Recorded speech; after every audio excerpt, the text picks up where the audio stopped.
Listen to how Jodi says she felt after performing oral sex on Travis in her car.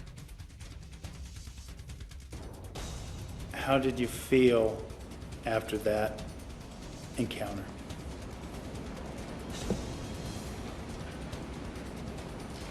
I don't recall feeling really bad.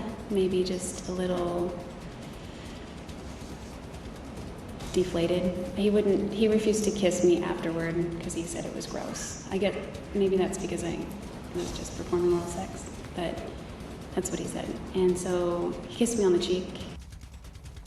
Well, the family of Travis Alexander, you see them right there in court, they are furious because I think they correctly sense that this is a blame the victim defense. This is a defense where Jodi Arias and her attorneys are essentially trying to point out Travis's hypocrisy if you believe everything that Jodi is saying, which is a big leap right there. She has been known to lie.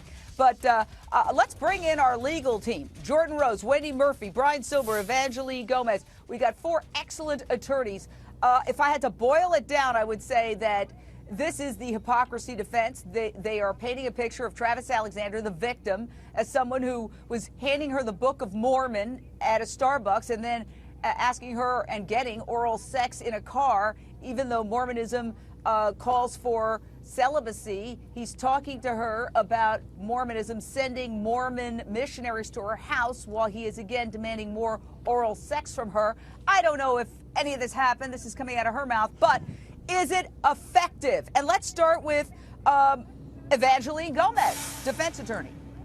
Today's testimony is showing that she is a lifetime victim of domestic violence. She experienced it at the hands of her parents, in her teenage relationships, in her adult relationships, and the fact that she feels uncomfortable saying no to Travis, that he's calling her every day, is further evidence that she is a true victim of domestic violence. For anyone to suggest that we're flipping the script by saying that he's the victim, you're not understanding and you're not paying attention to what Jodi is saying on the stand. All right, Jordan Rose, attorney, Phoenix, Arizona.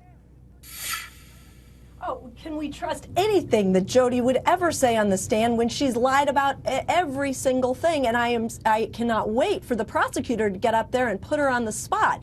But here, you go, is the jury looking at her and saying, are these just 20-something-year-old kids and this is a normal relationship? And no 20-something-year-old kid and no reasonable person would react to this situation by thinking it was abusive and snapping like that. I mean, it's almost like today was a pull the heartstrings, yesterday was a pull the heartstrings sort of defense. There's no legal self-defense. It's almost a Casey Anthony, blame the daddy, blame the mommy, Brian here, blame Silver. all the boyfriends. Brian Silver.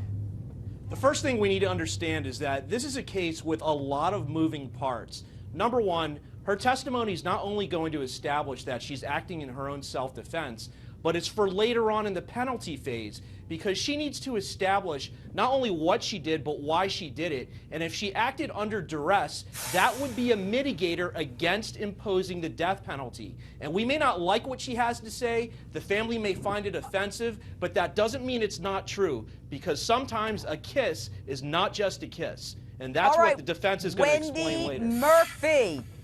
Look, let me be clear. She's lied so much. There's a very good chance nobody in that jury believes any of this. And they have seen her act like this when falsely claiming to not even have been at the crime scene. And they're going to correlate her demeanor then to the demeanor now and feel like she's trying to put one over on them. And if they think she's lying now, they're going to pull the switch faster at the penalty phase. Here's the thing I think she's trying to do. It's clear she's trying to act like a little girl. She's 32 years old. I half expected her to pull out a lollipop and put pigtails on the way.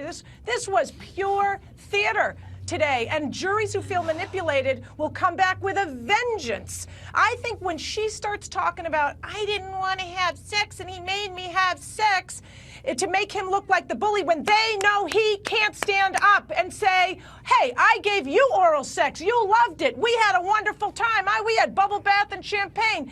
To make him look like the sexual aggressor with the jury knowing he can't get back up there and say, you are a sexually aggressive woman too. But my question for all of you to think of, we're going to cover it after the break. All it takes is one juror, perhaps a woman who has had a degrading sexual experience where she felt forced into oral sex with some guy and who has empathy for what she's telling. Could that be all that the defense needs to hang